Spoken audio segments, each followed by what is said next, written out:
Welcome back to another episode of Disturbing Truth, where we share disturbing true stories from around the world. Today's video shares the details of creepy stories involving sets of twins. In April 2011, Sabina Berndt was living in Houston, Texas. She was the primary carer of her two 48-year-old mentally challenged sons, Edwin and Edward. She was known as a fairly social, despite being 89 years of age, and since her neighbours had not seen her since January, they called the police to do a welfare check on her.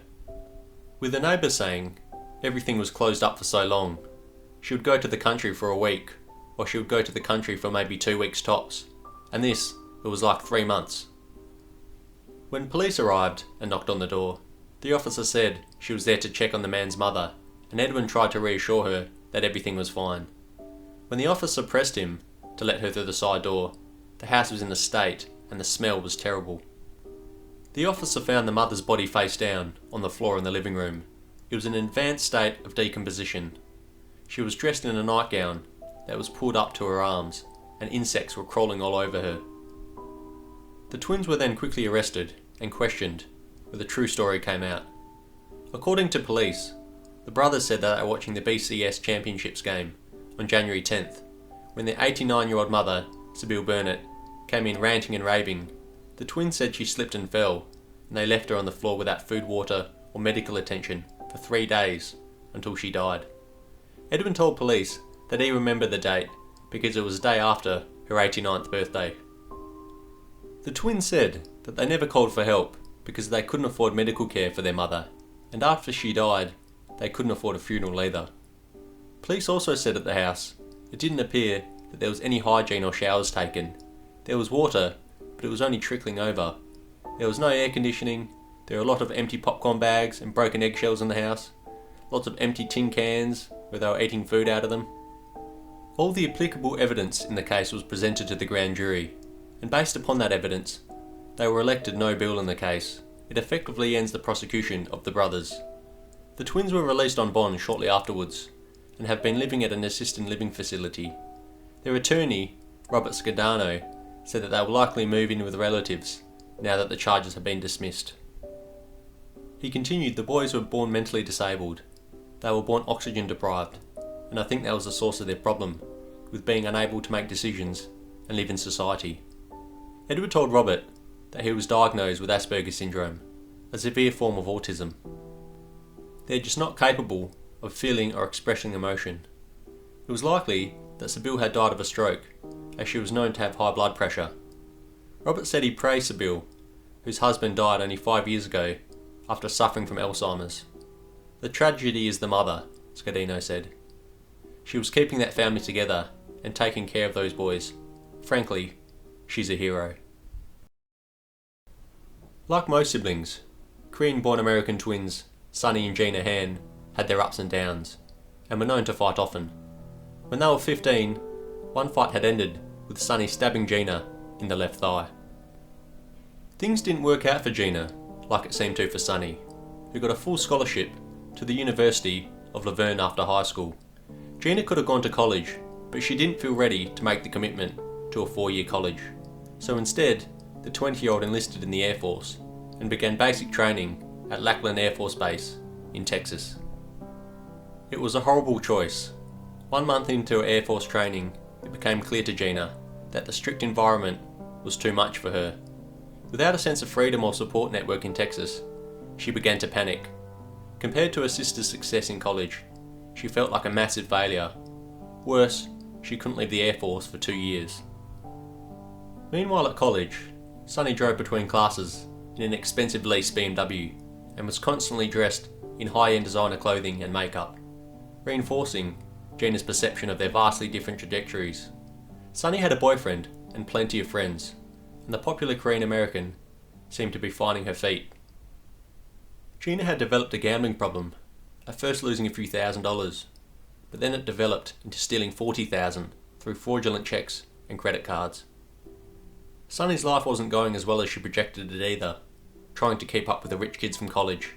She was working as an exotic dancer to pay for her expensive lifestyle, which led to her lower grades, then losing her scholarship eventually, and dropping out of college altogether. The twins got back in contact with each other and decided to move in together, thinking it would be a fresh start for them both. But the euphoria did not last long. They argued all the time. Sonny would kick Gina out a dozen times for not doing the dishes or making her food right. In May of 1996, the police were called to Sonny's apartment. There had been a violent scuffle between the sisters. Gina expected to be arrested again, but she was shocked when they took Sonny in instead. It turned out she had an outstanding warrant. In what must have seemed like a shock of recognition, Gina learned that 3 years prior, her sister had stolen a friend's credit card and went on a $1,300 shopping spree. Sonny called Gina from jail and scolded her. "As soon as I get home, I'm going to kick you out," she screamed. Gina was scared. She had nowhere else to go, and their identical appearances became the eye of the approaching storm. Gina withdrew cash from Sonny's bank account and used her telephone card to place calls. She drove the BMW to her ex's house in San Diego and stayed with him for a couple of days. She stole checks from her boyfriend, who called the police. Sonny, now released from her stint in jail, pressed charges against her sister for fraud. The judge ended up sentencing Gina to jail. Gina was hell-bent on getting revenge against Sonny. After her release, she enlisted help from 2 teenage boys, Archie Bryant, then 16, and John Savarath, then 15, to carry out the attack and kill her sister. Gina drove the 2 boys to the apartment. Archie knocked on the door, asking Helen Kim, a roommate of Sonny's, if she wanted to purchase some magazines. She declined the magazines, but before she could shut the door, the 2 teenagers forced their way inside. Archie pointed the gun against Helen's left temple, ordering her to shut up and sit down on the ground, thinking this must be the twin sister and that no one else was home.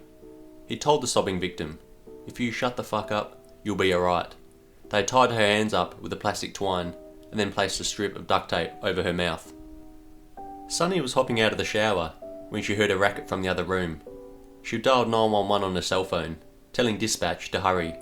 Then she heard one of them yell at Helen, "Where's your roommate?" Archie instructed John to watch Helen while he inspected the other rooms.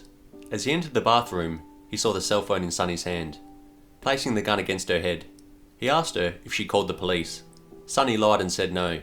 He placed the gun down and began bounding and gagging her as well. As John ran outside to let Gina know it was safe to come inside, the police had arrived and arrested them all. On May 8, 1998, she was sentenced to 26 years in state prison. Archie and John were tried as co-conspirators. Gina received parole in 2017. The parole board read out a letter from Sonny supporting Gina's release. She thought that Gina had grown up and served enough time. Additionally, she wanted Gina to be with their mother, Kim, who was suffering from diabetes. Sabina Eriksson and Ursula Eriksson were identical twins and born on the 3rd of November 1967 in Sweden. They had normal lives as adolescents, with no run-ins with the law or any strange behaviour. Later on in life, Ursula was living in the United States, while Sabina moved to County Cork in Ireland with her spouse and 2 children. Ursula visited Sabina on Friday the 16th of May 2008, but for reasons that weren't known, the sisters secretly departed Sabina's home for Liverpool in England, travelling there by ferry.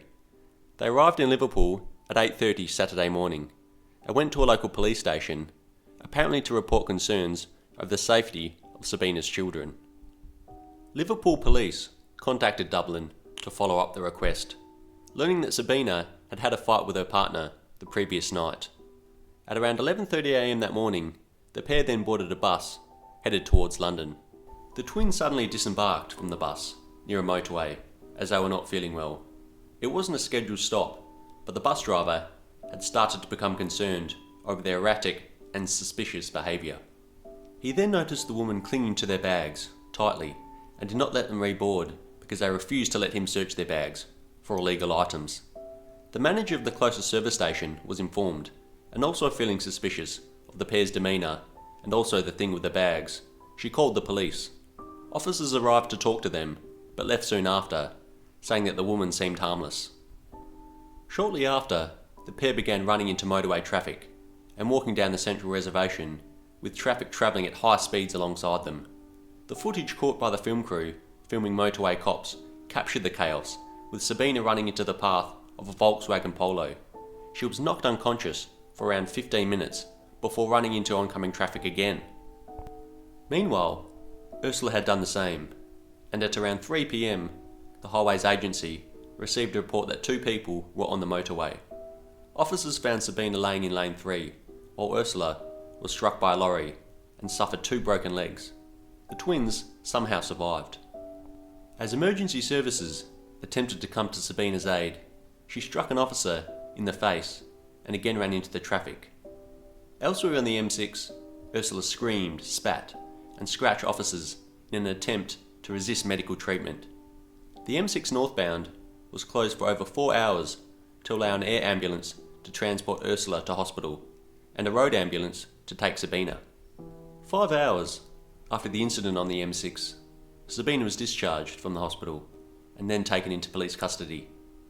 On May 19, 2008, she attended a magistrate's court where she pleaded guilty to the charges of trespass on the motorway and assaulting a police officer. The court sentenced her to 1 day in prison. However, as she had already spent a night in the cells, she was allowed to walk free without a full psychiatric evaluation.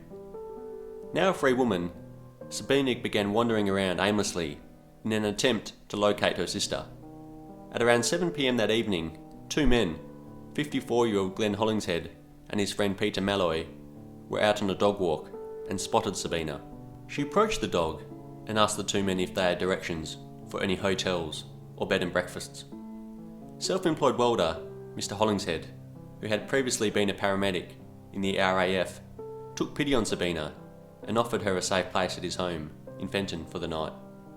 The men were alarmed by her behaviour in the house, as she constantly checked out the window. It was as if someone was looking for her. But Peter left around midnight, whilst Sabina stayed. The following day, Sabina stabbed 54-year-old Glenn in the head 4 times with a large kitchen knife. He managed to escape the house, telling a neighbour, "She stabbed me," before he then died. Sabina fled the scene with a hammer in hand, which she reportedly struck herself in the head with several times. Mr. Hollingshead's neighbours contacted the police.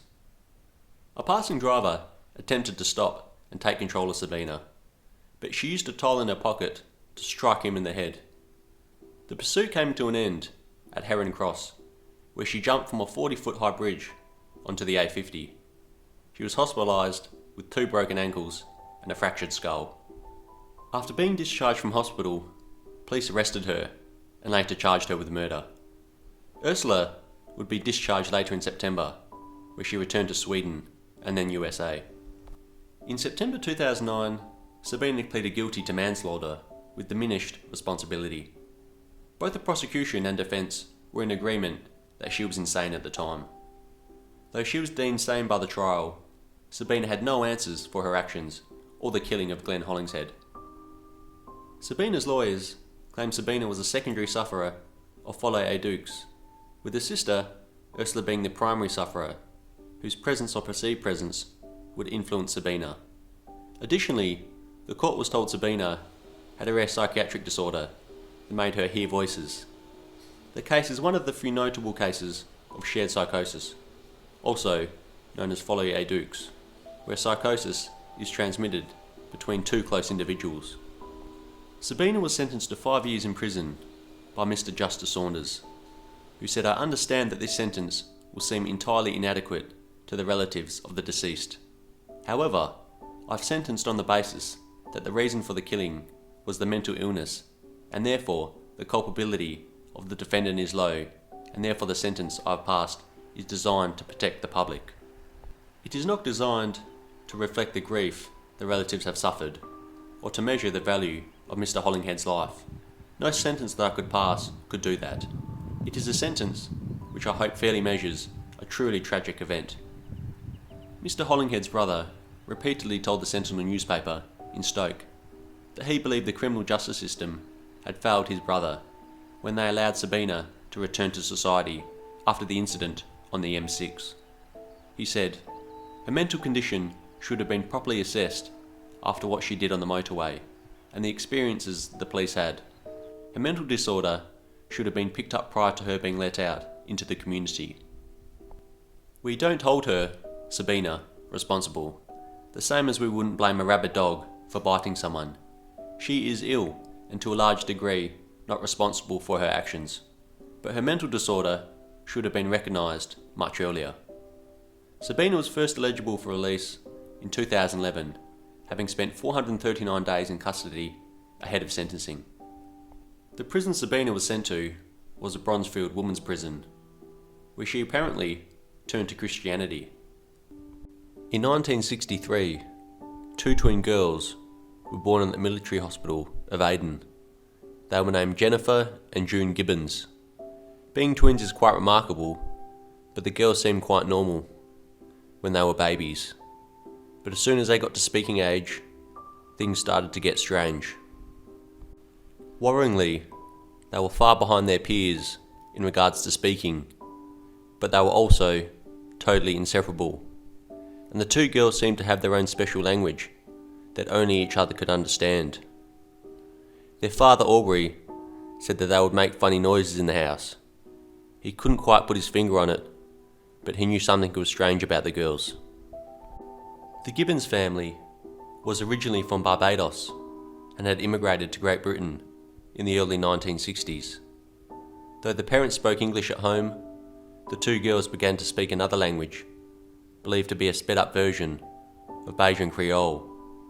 The two would quickly become known as the Silent Twins, for their unwillingness to communicate with anyone except each other. What made the girls more introverted was the fact that they were the only black children in their school, which made them a target of relentless bullying and only deepened their dependency on one another. As the bullying and harassment got worse, school officials began releasing the girls early in the hopes that they would sneak out to avoid being targeted on their way home. By the time the girls were teenagers in high school, their language could not be understood by anyone else. They had also developed other peculiarities, such as refusing to communicate with virtually anyone outside of their family, totally refusing to read and write in school, and mirroring each other's actions. Come 1974, a medic named John Rees noticed the girls' very strange behaviour while there for the annual school health checkup.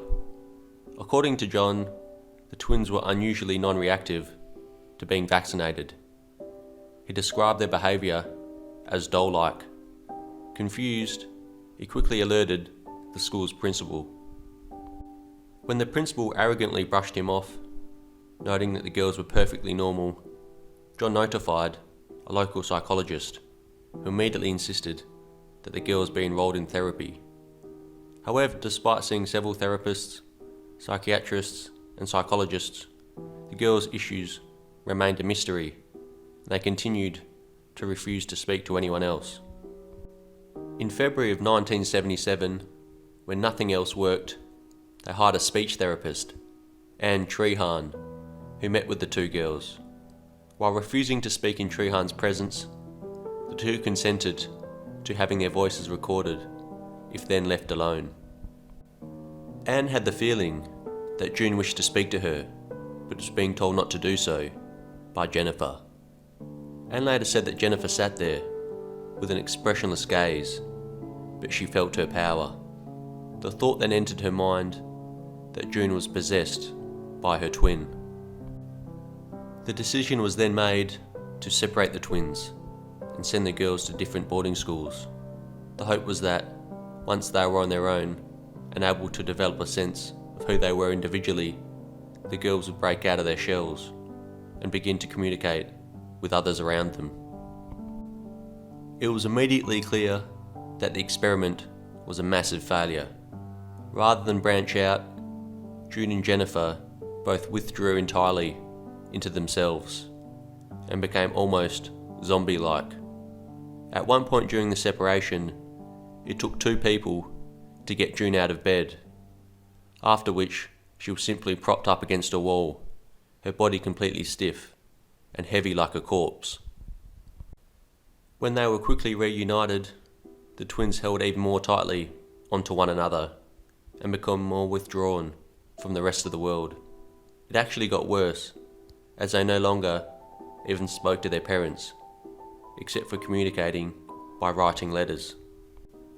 Spending hours on end in their bedroom, June and Jennifer spent their time playing with dolls and creating quirky fantasies that they would sometimes record and share with their younger sister Rose, who by now was the only person they communicated with in their whole family. They had a ritual. The girls would kneel down by the bed and ask God to forgive their sins. After opening the Bible and immediately start chanting from it and pray like mad. They would pray to him not to let the girls hurt their family by ignoring them, to give them the strength to talk to their mother and father. They couldn't do it. It was just too hard. That Christmas, they were gifted a pair of diaries. The silent twins began writing their plays and fantasies down and developed a passion for creative writing.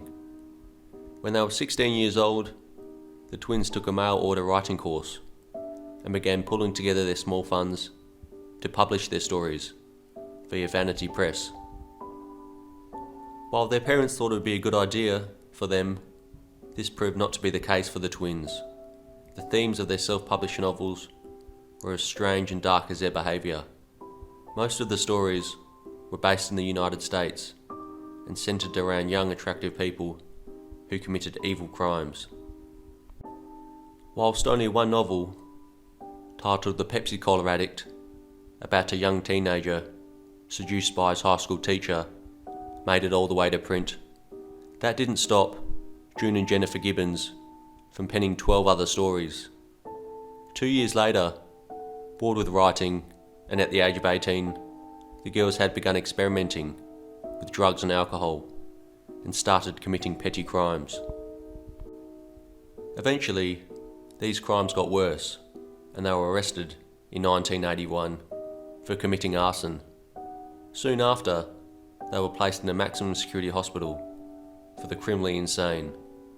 Being hospitalised at the Broadmoor Hospital did not prove easy for June and Jennifer. The high security health facility was not as lenient about the girls' lifestyle as their school and family had been. Instead of letting them retreat into their own world, the doctors at Broadmoor began treating the twins with high doses of antipsychotic medicines, which caused blurred vision for Jennifer. The psychologists deemed them deeply disturbed as they took turns eating and starving themselves. For nearly 12 years, the girls lived at the hospital, and their only escape was found in filling page after page in diary after diary. June later said about their stay at Broadmoor, "We got 12 years of hell because we didn't speak. We had to work hard to get out. We went to the doctor. We said, 'Look, they wanted us to talk. We're talking now.' He said, 'You're not getting out. You're going to be here for 30 years. We lost hope. Really. I wrote a letter to the Home Office. I wrote a letter to the Queen, asking her to pardon us, to get us out, but we were trapped.' Eventually, in March 1993, arrangements were made for the twins to be transferred to a lower security clinic in Wales. But upon arrival at the new facility, doctors found that Jennifer was unresponsive. She had seemingly drifted off during the trip and wouldn't wake up. After being taken to a nearby hospital, Jennifer Gibbons was pronounced dead due to a sudden inflammation of the heart. She was just 29 years old. June said that her sister had been unwell the day before and during the journey. Her speech was slurring. She was tired and said she was dying. Then she just slept with her head on my lap, but with her eyes open.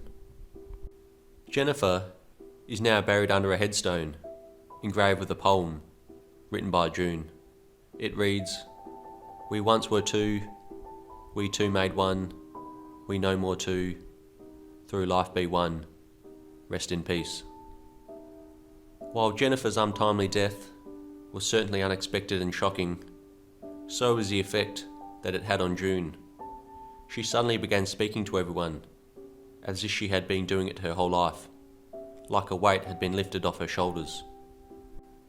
June was released from the hospital shortly afterwards, and by all accounts, began living a fairly normal life. The curse of the silent twins was no longer, and neither was June. Thanks for watching. I hope you enjoyed it. If you haven't already, hit the like and subscribe button, and we'll see you in the next video.